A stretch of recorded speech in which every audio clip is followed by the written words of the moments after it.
Jaya Radha Madhava Kunja Bihari.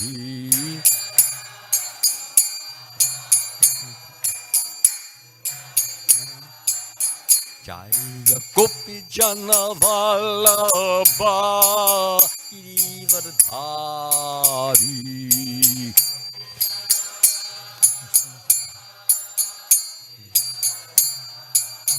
Jaya Gopi Jana Vallabha Girivardhari.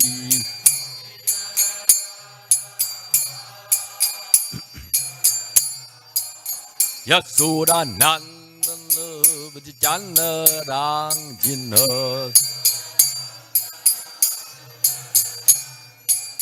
Yasura Nandana Vijana Rangjina.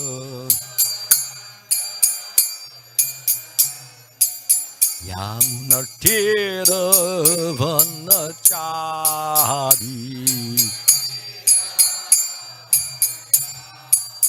Yamuna Tira Vanachari.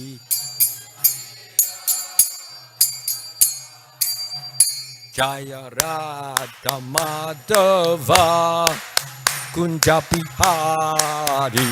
Jaya Radha Madhava Kunja Bihari. Jaya Radha Madhava Kunja Bihari. Radha Madhava Kunja Bihari.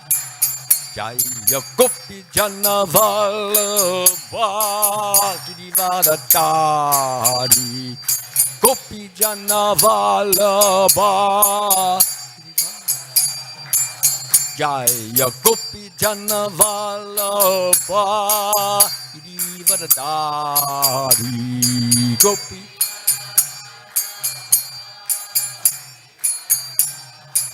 Yasoda Nandana Vijana Rangjina.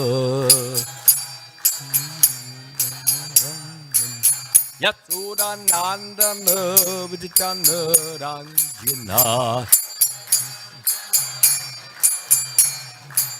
Yamuna Tira Vanachari.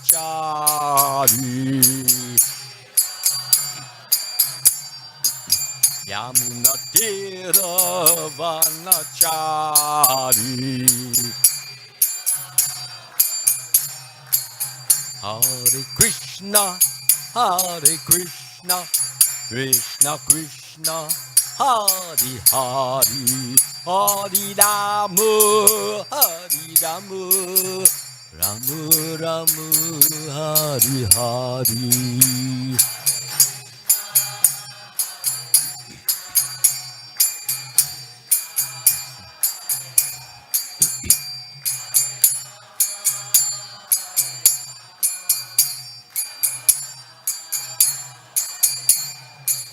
Hare Krishna, Hare Krishna, Krishna Krishna, Hare Hare, Hare Rama, Hare Rama, Rama Rama, Hare Hare.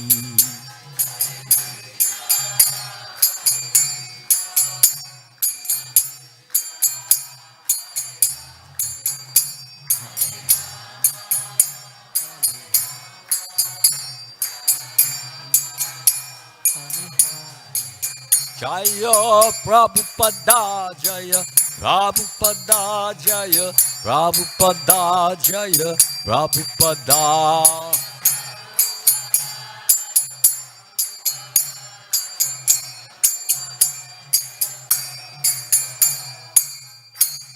Jayam Vishnupad Paramahansa Parivajakacharya Astatara Sati Shri Srimad His Divine Grace A.C. Bhaktivedanta Swami Srila Prabhupada Ki Jai. ISKCON Founder Acharya Srila Prabhupada Ki Jai. Samaveda Bhaktivinoda Ki Jai. All glories to the assembled devotees. All glories to the assembled devotees. All glories to the assembled devotees. And all glories to Sri Sri Guru and Gauranga.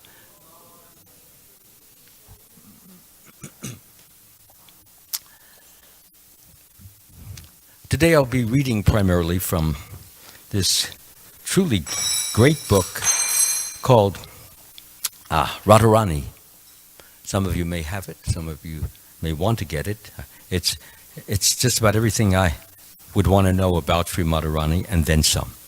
It was written by Bhakti Purushottama Swami, ISKCON Guru, and very well written, very well researched.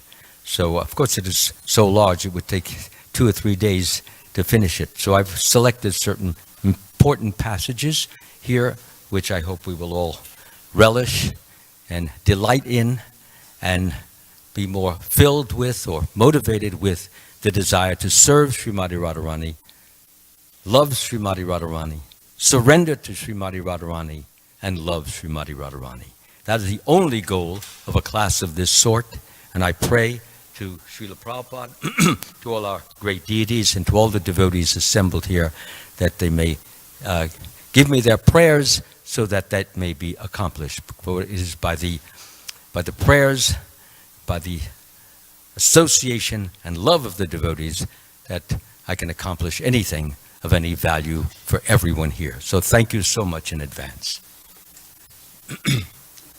Again, the name of this book is Radharani, and I will begin with chapter 1, the philosophical aspect of who is Srimati Radharani. If I can get the light focused well, if I can. Oh, here we go.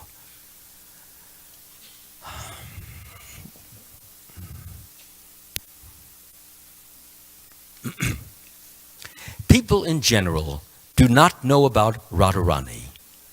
Radha Tattva, Tattva means the truth. The truth about Radha is a very confidential subject matter which is hidden even from the Vedas. As a result, there are many misconceptions or no conceptions at all about Radharani. Srila Prabhupada says, the two transcendentalists, Radha and Krishna, are a puzzle to materialists. The description of Radha and Krishna from the diaries of Srila Swarup Damodar Goswami is a condensed explanation, but one needs great spiritual insight to understand the mystery of these two personalities. So I just read from the Chaitanya Charitamrita Adi Leela 456 purport. Radharani is not some ordinary lady, or even some special lady of this material world with whom Lord Krishna was having his pastimes. She is the pleasure-giving potency of the Lord, rendering service unto him eternally in the material and spiritual realms. In his book, Sri Chaitanya Charitamrita, Krishnadas Kaviraj Goswami has explained about Radharani by quoting a verse from the diary of Srila Swarup Damodar Goswami.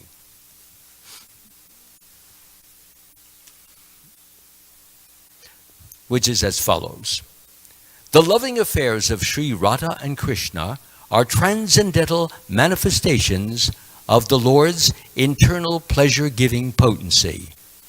Although Radha and Krishna are one in their identity, they separated themselves eternally. Now these two transcendental identities have again united in the form of Sri Krishna Chaitanya. I bow down to him who has manifested himself with the sentiment and complexion of Srimati Radharani, although he is Krishna himself.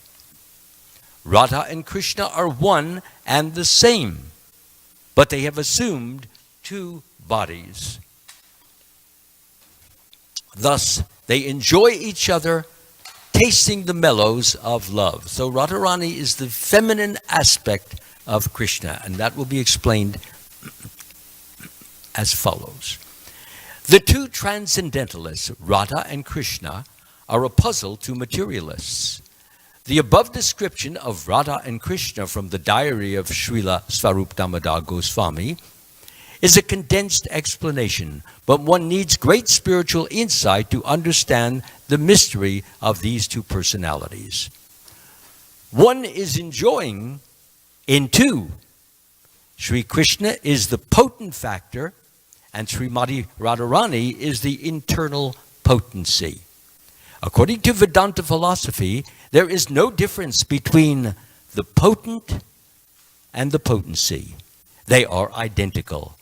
We cannot differentiate between one and the other any more than we can separate fire from heat. If you take the heat away, there's no fire. If you take the fire away, there's no heat. So they're inseparable.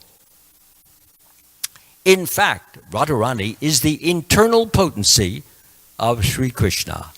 And she eternally, this is a very important point, she eternally intensifies, I'll repeat that, she eternally intensifies the pleasure of Sri Krishna. Impersonalists cannot understand this without the help of a Mahabhagavat devotee. That's the devotee on the highest level of God realization. The very name Radha suggests that Srimati Radharani is eternally the topmost mistress of the comforts of Sri Krishna. As such, she is the medium transmitting the living entity's service to Sri Krishna. Devotees in Vrindavan, therefore, seek the mercy of Srimati Radharani in order to be recognized as loving servitors of Sri Krishna. That was from the Chaitanya Charitamrita, Adi Leela 455-56. Radharani is a manifestation of Krishna's love. Sri Radha is Ladini Shakti, or the pleasure-giving potency of Krishna. Krishna is energetic, and Radha is what? The energy, yes. So there's the energy and the energetic, just as you have the sunshine and the sun.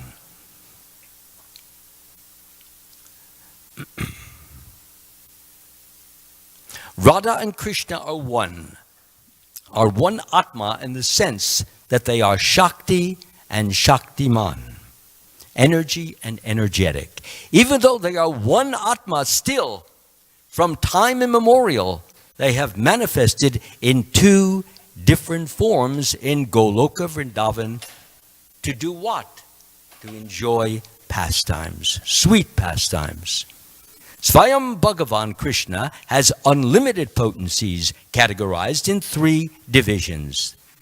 The internal potency, or Antaranga Shakti, the external potency, or Bahiranga Shakti, and the marginal potency, or Tatastha Shakti.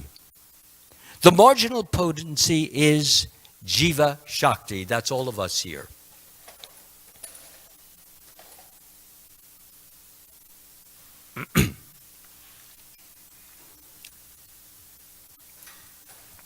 The external energy is the energy by which this material world is manifested, maintained, and annihilated.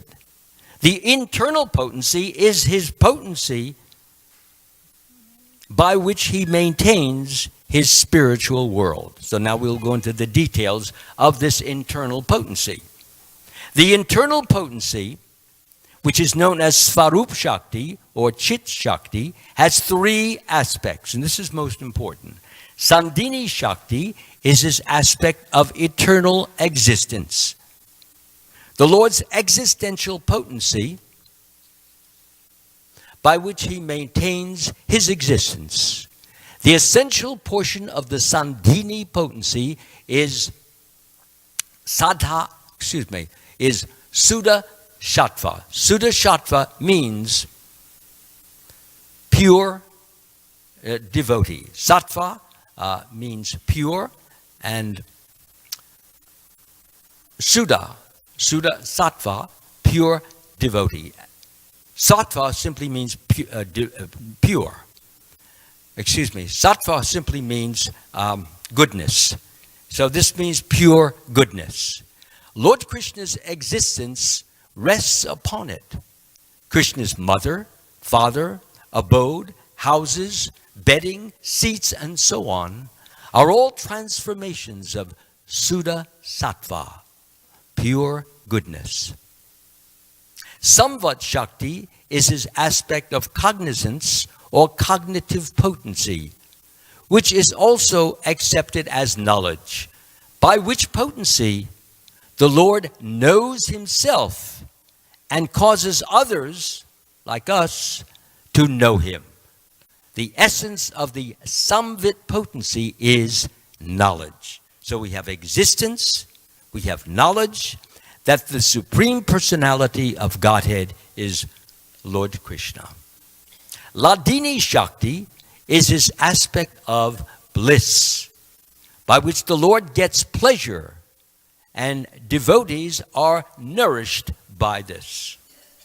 By this he possesses transcendental bliss and causes his devotees to experience bliss. That's the Ladini Shakti.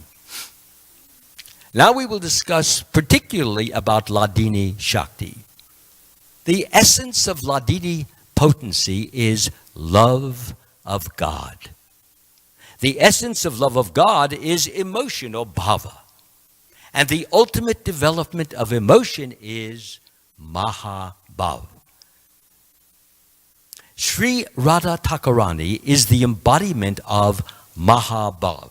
That means the highest or the quintessence of pure love of God. There is no one higher, greater, bigger, better, purer than her love.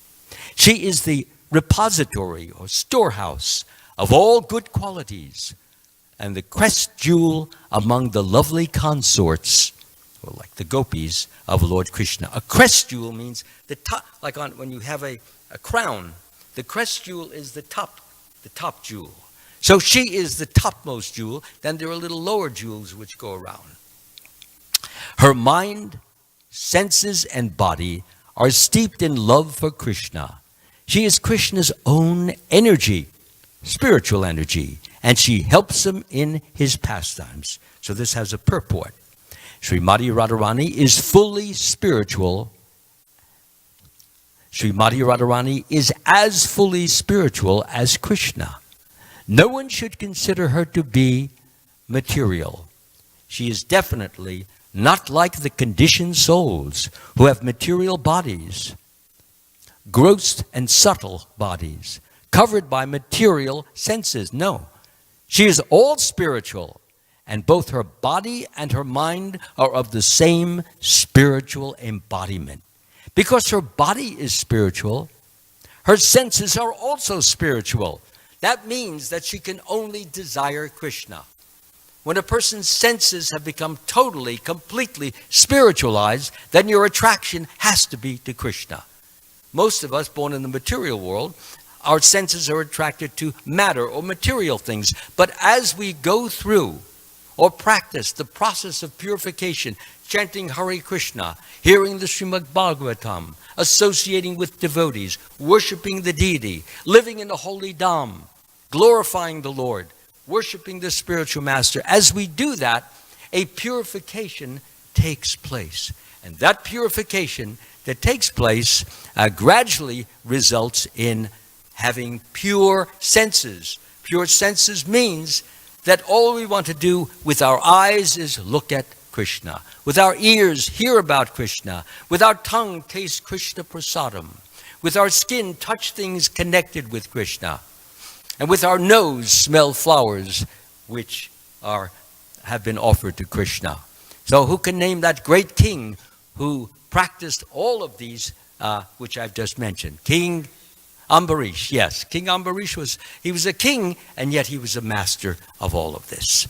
So our focus has to be to gradually, slowly, but surely purify the senses. And by doing the things that I just mentioned, the senses automatically become purified. Thus her body, mind, and senses fully shine in love of Krishna. She is the personified Ladini Shakti. That's an important point. Remember, the Ladini Shakti is a potency. But that potency, when it takes bodily form, human form, it manifests as who? Come on. Yeah, Srimati Radharani. She is Hladini potency personified. The pleasure-giving energy of the Lord's internal potency, and therefore, she is the only source of enjoyment for Krishna. And what about the other gopis? Well, they are her expansions, so Krishna enjoys them as well. Sri Krishna cannot enjoy anything that is internally different from him. That means spiritual. Therefore, Radha and Krishna are identical in that sense. The Sandhini portion of Sri Krishna's internal potency has manifested the all-attractive form of Sri Krishna. And the same internal potency in his Hladini feature, pleasure-giving feature, has presented Srimati Radharani, who is the attraction for the all-attractive Krishna. No one can match Srimati Radharani in the transcendental pastimes of Sri Krishna. The beloved consorts of Lord Krishna are of three kinds: the goddess of fortune, the queens, and the milkmaids of Braja, who are the foremost of all. These consorts, consort can mean wife, and it can also mean very close girlfriend. These consorts all proceed from Radhika. Just as the fountainhead Lord Krishna is the cause of all incarnations, so Radha is the cause of all these consorts, all these gopis, all these great spiritual persons that I have just mentioned, such as the goddesses of fortune, the queens, and the milkmaids of Vraja, are all manifestations of Sri Radha. Radha is the one who gives pleasure to Govinda, and she is also the enchantress of Govinda. Lord Krishna controls and enchants the whole world. He is all attractive, and yet Srimati Radharani, she enchants Krishna by the depth, sincerity, purity, surrender of her love. Okay? Radha is the one who gives pleasure to Govinda, and she is also the enchantress of Govinda. She is the be-all and end-all of Govinda, and the crest jewel of his consorts. And Brihad Gautamiya Tantra, it has been stated, quote, the transcendental goddess Srimati Radharani is the direct counterpart of Lord Sri Krishna. Does everybody know what a counterpart is? A counterpart is like a copy or a duplicate, or someone who resembles something similar. Okay? So she is the counterpart of Lord Sri Krishna. She is the central figure for all the goddesses of fortune. She possesses all the attractiveness to attract the all-attractive personality of Godhead. She is the primeval internal potency of the Lord. Lord Krishna enchants the world, but Sri Radha enchants even him. Therefore, she is the supreme goddess of all. Sri Radha is the full power, and Lord Krishna is the possessor of full power. The two are not different, as evidenced by the revealed scriptures. Thus, Radha and Lord Krishna are one. They have taken two forms to enjoy the mellows of pastimes. Srimati Radhika is the transformation of Krishna's love. She is his internal energy called Hladini. That Hladini energy gives Krishna pleasure and nourishes his devotees. So just to summarize just this point, when Krishna first of all, Krishna has the three potencies I've mentioned: the Hladini, Samvit, and Sandhini. Now, when Krishna, so therefore Krishna, being possessed of Hladini, is always blissful. He's always joyful. But when he wants to increase his pleasure, increase his joy, he needs a partner. And that partner he gets from himself. He manifests this Hladini potency, which is embodied by Srimati Radharani. That pleasure-giving potency knows exactly how to please Krishna as no one else can. That is why it is mentioned in the Chaitanya Charitamrita that of all the gopis, Srimati Radharani is considered the topmost. And that is because she, more than any of the other gopis, knows how to give pleasure to Krishna as none of the others can. The others give pleasure to Krishna, but because she has this special knowledge, she is Krishna's pleasure-giving potency. She knows how to sing for Krishna. She knows how to dance for Krishna. She knows how to cook for Krishna. She knows how to tell stories for Krishna. She knows how to glance at Krishna in a way that will excite his interest. She knows how to speak to Krishna. She knows how to walk in such a way that Krishna will be dazzled. She has all those attributes and manifests them as beautiful qualities in form. Okay?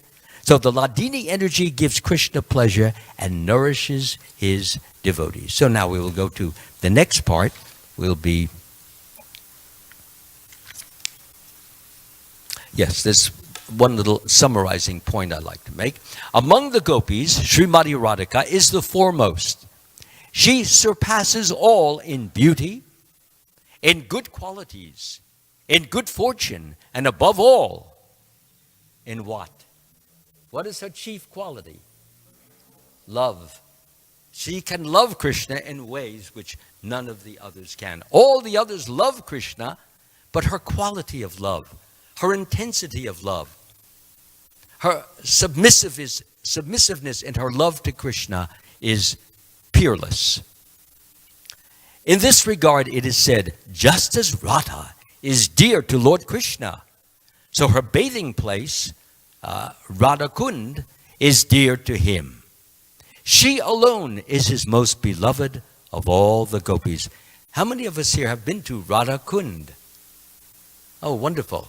Did you take a little of the water and put it on your head? That's very blessed, very transcendental. Lord Krishna himself has said, O Partha, Arjuna, in all the three planetary systems, this earth is especially fortunate, for on earth is the town of Vrindavan. And there the gopis are especially glorious because among them is my Srimati Radharani. That's from the Adi Purana, and it's cited in Adi Leela 4:216.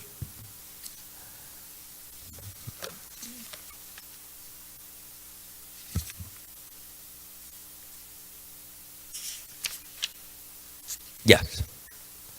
So, the next point, Radharani's name in the Bhagavatam. Some of us may be wondering why her name does not appear in the Bhagavatam. She's never called Radha, but it is mentioned by our acharyas that when Krishna, during the first Ras Leela night, he was dancing with all the gopis, but he took one of the gopis aside and then went into the forest with her to enjoy further personal pastimes with her. And that gopi was Radharani. So it mentioned that Srimati Radharani's name is not directly mentioned in Bhagavatam. And thus it is often found that unfortunate people do not accept her. You know, they say, well, her name is not in the Bhagavatam. Why is she so important? But Gaudiya Acharyas have given different reasons for why Srimati Radharani's name is only mentioned indirectly. In this regard, Srila Sanatana Goswami in his Brihad Bhagavatamrita has mentioned, please excuse me, has mentioned Maharaj Pariksit told his mother Uttara, "O mother, my Guru Dev, Srila Sukdev Goswami, has not been able to mention the name of any gopis when he was describing Srimad Bhagavatam. The reason for that is, if he would pronounce the name of any gopi, then in their remembrance, he would feel acute burning love, and thus he would feel very much ecstasy, which would make his throat choked up and make him unable to recite the Bhagavatam. Thus, it would not be possible for him to continue recitation of Bhagavatam. Bhagavad Katha would be disrupted. That's why during the description of the different pastimes like Rasa Leela, though he has explained their great mood of love, he did not mention anyone's name. Srila Shukdev Goswami tried his best to not mention any gopi's name, but still he could not control himself, and as a result, at one point he indirectly mentioned her name. When Sri Krishna disappeared from the Ras Leela, all the gopis were searching for him. At one point, they saw the footprint of one gopi along with the footprint of Sri Krishna. The gopis said, "Certainly, this particular gopi has perfectly worshipped the all-powerful personality of Godhead Govinda, since he was so pleased with her that he abandoned the rest of us and brought her to a secluded place." In this verse, Srila Shukdev Goswami has used the word Anya Aradita. In this word Aradita, Radita, Radha, Shukdev has mentioned the name of Radha indirectly. So he didn't get overwhelmed with bliss, although he did feel bliss in just thinking about Radha. So now we go to the next point.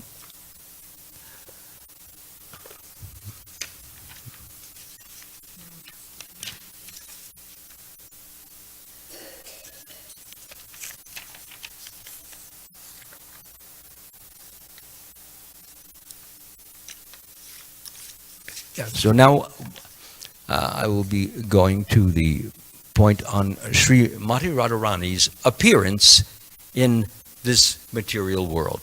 There are a number of different stories, but I will read the one here in this book. There are actually more in this book, but the third description of the appearance of Srimati Radharani is told as follows. Once King Vrishabhanu is Srimati Radharani's father, he's a king, was immersed in the waters of the Yamuna, meditating upon the Lord. Suddenly, a 1,000-petaled lotus flower came floating towards him and touched his body. When he opened his eyes, he saw the most beautiful molten gold-colored girl lying on the lotus and moving her hands and legs. As the king had no child, he was very happy to receive this girl. He brought her to his palace and gave her to his wife Kirtida. Thus, Srimati Radharani appeared in the earthly home of her eternal parents, Kirtida, Sundari, and Maharaj Vrishabhanu.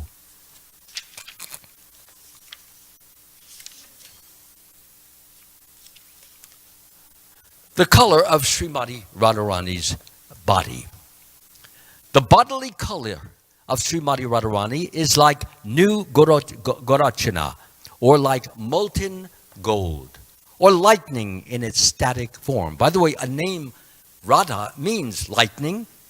It also means success. Radha means success, and Radha means lightning. Gold or lightning in its static form. The form of Radharani is supremely radiant and effulgent due to her apurva rupa madhurya. The sweetness of her beauty is ever increasing, so that she always looks more beautiful than before. Each day, she looks so much more beautiful, as if she was never as beautiful before. Her bodily color is like gold, melted by fire thousands of times, and which has thus become very effulgent. At the same time, with her beloved Sri Krishna, Sri Radhika becomes more effulgent and radiant. By her golden effulgence, even trees, creepers, birds, and leaves in the forest are tinged with a golden hue. Srimati Radharani's bodily complexion is such an intense golden color that when she stands next to Krishna, his bodily color also becomes golden. So he's blackish golden, okay? Now, Srimati Radharani has 25 particular qualities. Those qualities, by the way, if you want to gaze at them or study them or look at them, at the back of the room on the left-hand side, looking out, you'll see like a chart. And it has all the 25 qualities that I will be reading now. So in case, I know when I read these, some of them you will remember and some of them we may not remember. So to refresh your memory, just go to that chart there. It's exactly what I'm reading. So, Srimati Radharani has unlimited transcendental qualities, of which 25 qualities are principal. Again, unlimited. Sri Krishna is controlled by these transcendental qualities of Srimati Radharani. She is very sweet, 1. 2, she is always freshly youthful. 3, having restless eyes, her eyes are restless. 4, she smiles brightly. 5, she possesses beautiful, auspicious lines on her body. 6, she makes Krishna happy with her bodily aroma. 7, she is very expert in singing. 8, her speech is charming. 9, she is very expert in joking and speaking pleasantly. 10, she is very humble and meek.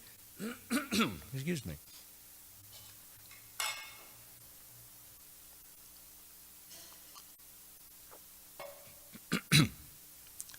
9, she is very expert in joking and speaking pleasantly. 10, she is very humble and meek. 11, she is always full of mercy. 12, she is transcendentally cunning.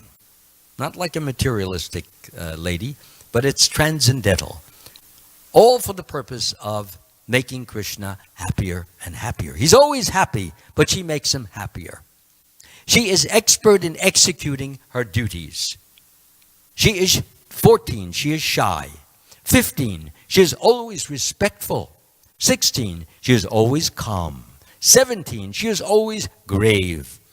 18, she is expert in enjoying life. 19, she is situated in the topmost level of ecstatic love, or Mahabhav. 20, she is situated, this is repeated, there must be some difference in it, but it's not given here. She is situated at the topmost level of ecstatic love. 21, she is the most famous of submissive devotees. That means whatever Krishna wants, she will do.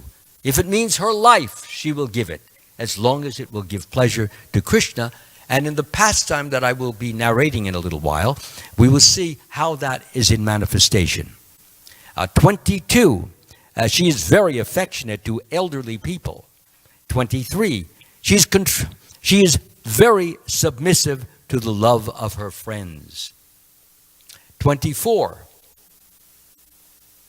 she is the chief gopi.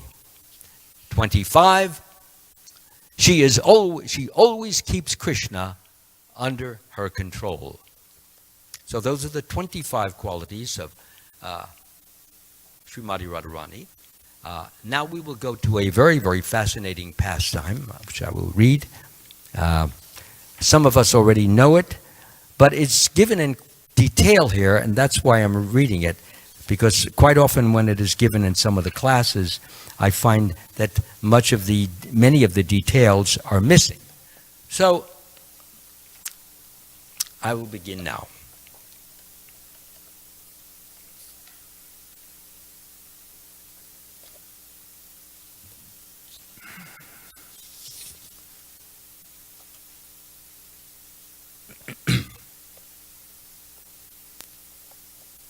Once Narada Muni went to Dwarka to meet with Sri Krishna. There he found Krishna suffering from a headache. Sri Krishna told Narada, who's called Devarishi, Devarishi, today I am suffering from a severe headache.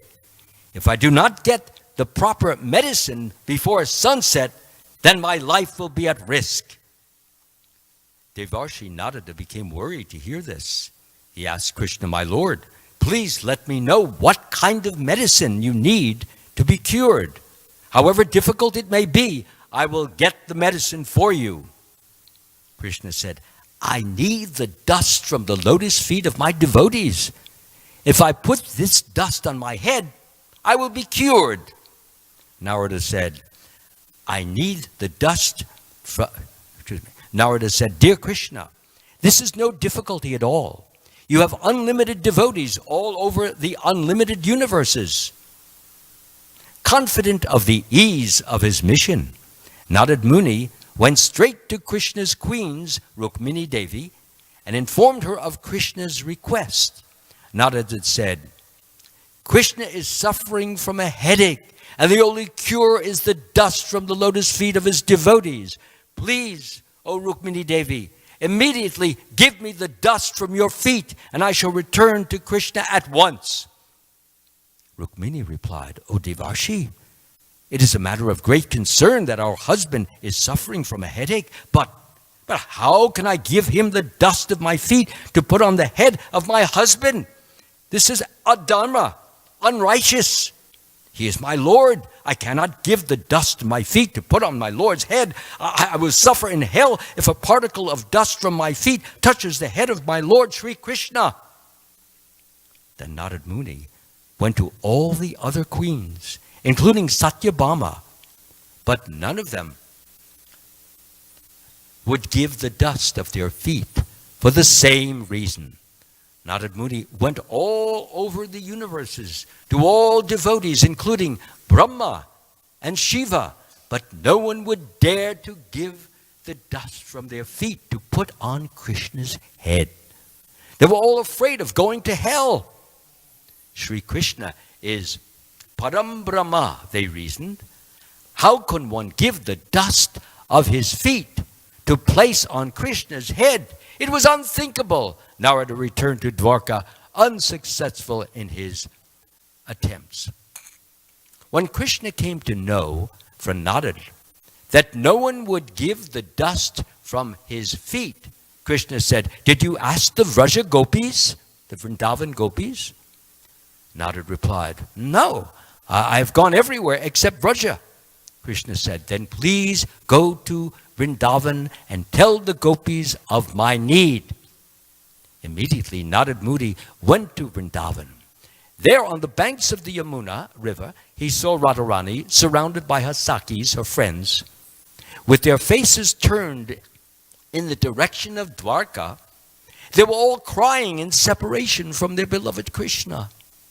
When they saw Narada Muni, they became very happy. Wiping the tears from their eyes, they greeted Narada and said, O Devarshi, you must be coming from Dwarka. Please tell us how our beloved Sri Krishna is. Is everything auspicious with him? Narada Muni replied, My Lord Sri Krishna is suffering from a severe headache since early morning. The gopis were immediately alarmed. Oh no, but tell us, how can this be cured? Did he send you here to the forests of Vrindavan to find some herbs, some medicine? What has Shyamsundar asked for? Let us find it for you at once. Narada said, Yes, my Lord has said if he can get the dust from the feet of his devotees, that will be the real medicine for him. But it went to all his devotees all over the universe, and none agreed to give the dust of their feet. Oh, gopis of Vraj, if Krishna does not receive this medicine by sunset, his life will be at risk. Srimati Radharani said. Devarshi nodded. What kind of devotees are we? We are not great devotees of the Lord. Still, if he has mercifully considered us as his devotees, then immediately we are ready to give the dust of our feet. But how will you carry it? Narada said, I will carry it with great devotion. Immediately Radharani collected the dust of her feet and gave it to Narad Muni. Thus encouraged by their dearmost Saki, all the gopis then gave the dust of their feet. Narada was surprised that the gopis so willingly gave their foot dust for Sri Krishna's head. He thought to himself, well, these are simple cowherd girls who surely do not know the reaction they will incur when the dust of their feet touches the head of Lord Sri Krishna. He said to the gopis, Dear Vraja Gopikas, are you aware of whom you are giving the dust of your feet to? Lord Krishna is worshipped by all the great demigods like Brahma and Shiva, and great yogis and rishis are meditating on his lotus feet. Even these great personalities did not dare to give the dust from their feet for the head of Lord Krishna. They know the reaction is that they must go to hell. Do you know you will suffer this reaction? With one voice, the gopis replied, Yes, we know of this strange arrangement. If by giving this cure for Krishna's headache, we will have to suffer in hell eternally, then we will happily make this special contract with Yamaraj and go to Yamaloka. In exchange, we simply want to see that our most beloved, who is our life's breath, become cured from his headache. His happiness is our life. Our satisfaction is to see Krishna always happy. If we must go to, we do not know any pleasure other than the pleasure of Sri Krishna. What does it matter if we go to hell? We have anyway offered our very lives to Krishna. But now, we must not waste any more time discussing this. You should go immediately to Dwarka and give this dust to our beloved Krishna.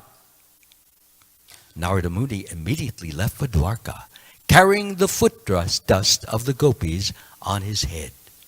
He was in great ecstasy to be carrying the rare treasure.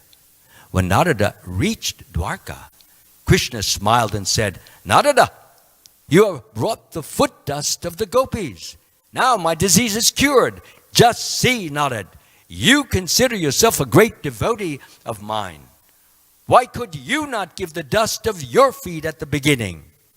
However, this has taught you one thing. Now you should know, these gopis of Vrindavan are my greatest devotees. They have given me their life, their life, their life. So that is the end of the pastime, and that is, we can learn so much from it.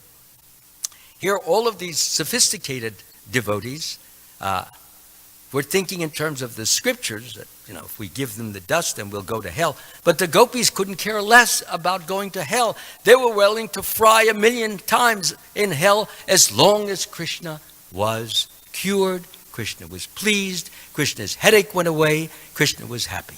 And that is what our aspiration has to be. We have to aspire to want to give up the life, give up our body, give up our mind, give up our feelings, give up our intelligence for no other reason than to give pleasure to Krishna. And that is the sum and substance of Bhakti Yoga. Thank you very much. Hare Krishna. Yes, sir. Thank you, Maharaj. That was a beautiful reading. Just one question about just something you just read at the end there. Was the reason Narada Muni didn't give the dust from his feet because he was afraid, like the queens of Dwarka, that he would go to hell as a result of that? Or was it because he didn't consider himself a devotee? Well, that's implied here at the last thing that I read. Krishna was sort of chastising him. You're a devotee, and why didn't you give the dust? Basically, he said. And that's implied that, well, of course, he didn't want to go to hell, you see. But it's not stated exactly. Okay. There are other possibilities there. He may have already known what Krishna's angle was, that he wanted to show that these unsophisticated, unpolished village girls knew more about bhakti than everyone else who was supposed to be learned in the Shastras. They were not learned in the sense that they were not reading the Vedas. But they got the Vedas from the Brahmins, they got it from Krishna, they got it from so many sources. But the most important thing is they applied it. They utilized it to the benefit of their beloved Lord Krishna, and of course to their benefit, which meant that they became even more in love with Krishna because Krishna gave in more blessings, they drowned them in more ecstasy so that they could feel his holy presence even more palpably. Jai, thank you. Yes, any other questions? Any other? You have a question? Yeah? No. Well, he'll give you the microphone. Yes, please. Hare Krishna. How can we pray to Srimati Radharani so What she? is that? How can we pray to Srimati Radharani in the way that she can bless us and help us in our How do we spiritual pray lives? to her? Is Yeah. that the question? Yeah. Well, you're doing it every day, and I'll explain. When we say Hare Krishna, Krishna Krishna, Hare Hare, Hare Rama, Rama Rama, Hare Hare. Hare is called the vocative mood of Hara, and Hara means Radharani. So the meaning of the of the mantra is, my dear spiritual energy, my dear Srimati Radharani. That's what you're saying. You're not meant. Her name is Hara, so you're saying, my dear Hara, my dear Srimati Radharani, my dear spiritual energy. Please engage me in Krishna's, the all-attractive, and Rama's, the all-pleasurable, transcendental loving service. So that's what we are, in fact, asking. Please engage me in your service. And Srimati Radharani knows perfectly what kind of service we should be engaged in. And if she has any doubt, she can ask Krishna. He goes, he's all-knowing. So that's the best prayer. And if we understand what you're chanting, instead of just just Hare Krishna, Hare Krishna, Krishna Krishna, Hare Rama. So that's not it. We're chanting Hare Krishna, we're praying, we're begging, we're crying out, we're entreating. Oh, my dear Radharani, please engage me in your beloved Krishna's service. And by that service, we too, as you have become, we will become more serviceable, more loving, more surrendered to Krishna. So that's the whole idea. It's a very simple, but of course there are other prayers that one may pray to Srimati Radharani. Let us say you're having a problem getting up in the morning. And you've tried and you go to bed a little earlier and still you can't get up and so forth. So finally, you've prayed to Krishna for a month and you're still not getting up early. So you go to Srimati Radharani. My dear Srimati Radharani, I can't get up at 4 o'clock. I open my eyes and I fall back to sleep. But this is my situation. So I fall back into sleep. So what can I do? Please help me. Open my eyes and open my mind. Give me vitality, give me vigor, give me energy, give me zest so that I can go forth to the morning program, take my shower, jump up and down. Please help me. So she can give her blessings. And if she gives you her blessings, you'll be jumping out of bed. You'll not be rolling out or lazily getting out, but you'll be really up and doing. I know I'm talking from some experience. Yeah. So she is ready to give help if we ask her. She is very soft-hearted. And sometimes Krishna deliberately doesn't give his blessings so that we go to her and see how great she is. Or sometimes she will, if it's something that only Krishna can do, then she will beg Krishna, please, this devotee, he's so sweet, so kind, so submissive, so loving. Please grant him what he's asking. It's a spiritual request. Why are you denying him? All right, I'll give him. He listens to her Because he's controlled by her. By her what? Her love. Her love. And that love is something we should aspire after. Although nobody can be equal to her, we could all be growing closer and closer to her. Okay? Any other question? Yes? No? Is that it? I'm giving you three seconds. 1, Hare Krishna. 2, Hare Krishna. No hands going up. 3, Hare Krishna. Oh, I see a hand jumped up. Of course. Prem Sankirtan. Yes, please come close, Prabhu. Yeah, Hare Krishna. Sometimes Nice I have class. a problem with your accent. Krishna is all-knowing, and What is that? Krishna Yeah. is all-knowing. He's alone? All-knowing, knowing. I'm not No, knowing he the knows word. everything. All-knowing. Can you tell me? All knowing, yes. Okay. Go ahead. So Radharani, he created Radharani. So he should know these 3 reasons why is, Srimati Radharani has so much love for him. These 3 reasons why he appeared like Chaitanya Mahaprabhu. So is it he just makes show then he don't know about these 3 reasons to appear like Chaitanya Mahaprabhu, or he know that from in the first place? Or is just his pastimes? This is why he appeared like Chaitanya Mahaprabhu. He knows, but externally. When you say the 3 reasons, I didn't give those 3 reasons. They are in the Chaitanya Charitamrita, but you are referring to, what Prabhu here is referring to, is there are 3 reasons why Krishna manifests himself as Chaitanya Mahaprabhu. That is where Krishna reunites with his Ladini potency. So Lord Chaitanya, although in a male body, manifests the female emotions of Radharani. For the prime reason that he wants to know what Srimati Radharani's love feels like. He knows what it feels like to be loved, but what does it feel like to have that love? So he has to be her.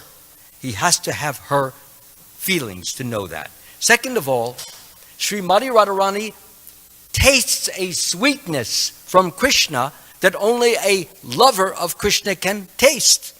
She knows that sweetness.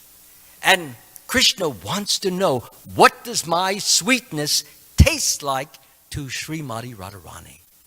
So in order to know that, he has to be in the mood of Srimati Radharani, and that's what happened. Lord Chaitanya tasted his own sweetness.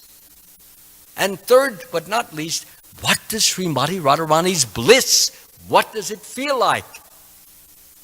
What is she experiencing? So, again, Lord Krishna, he has his bliss, which he gets from the service of Srimati Radharani, but he wants to know what her bliss is like, which she gets from all the things he does, the way he looks at her, the way he smiles at her, the way he dances, the way he speaks. She gets a certain kind of bliss, which he doesn't get, because his bliss is separate and it's individualized for him. So in order for him to know what her bliss is like, he has to be in her mood, her sentiments, her feelings, and that's why he manifests himself as Sri Chaitanya Mahaprabhu. So he had to have that experience, although he knows about it from an observational point of view, not from an experiential point of view. Okay? He needs to experience it. So I think we'll end it at this point. Thank you all very much for coming. I give you my greatest, best wishes that everyone may be blissed out on Srimati Radharani today, engaged in her service, engaged in the service of Krishna. All glories to Srimati Radharani ki. All glories to Lord Sri Krishna ki. All glories to Srila Prabhupada ki. Hare Krishna. Thank you.